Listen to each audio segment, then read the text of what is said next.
بسم اللہ الرحمن الرحیم۔ شروع اللہ کا نام لے کر جو بڑا مہربان نہایت رحم والا ہے۔ پیارے ناظرین، حضرت علی رضی اللہ تعالیٰ عنہ کے فرمان کے مطابق چھوٹی عمر کے بچے کو گھر میں اکیلا نہیں سلانا چاہیے۔ حضرت علی کے اس فرمان کو سننے کے بعد آپ کبھی بھی اپنے گھر میں اکیلا نہیں کسی بھی بچے کو سلائیں گے۔ میری تمام دوستوں سے گزارش ہے کہ حضرت علی کے اس فرمان کو ایک بار ضرور سنیں اور اس پر عمل بھی کریں۔ ایک شخص حضرت علی رضی اللہ تعالیٰ عنہ کے پاس آیا اور کہنے لگا، اے علی، میرے بیٹے کو جنات پڑ گئے ہیں، مجھے سمجھ نہیں آ رہا کہ میں کیا کروں، ہر وقت بیمار رہتا ہے۔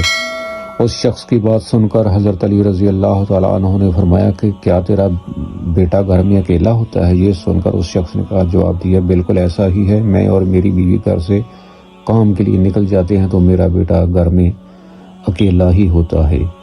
یہ سن کر حضرت علی رضی اللہ تعالیٰ عنہ نے کہا کہ بس یہی وجہ ہے کہ تیرے بیٹے کا گھر میں اکیلا ہونا جنات کو اپنی طرف کھینچ لیتا ہے، کیونکہ جنات ہمیشہ وہیں جاتے ہیں جہاں کوئی انسان اکیلا ہوتا ہے۔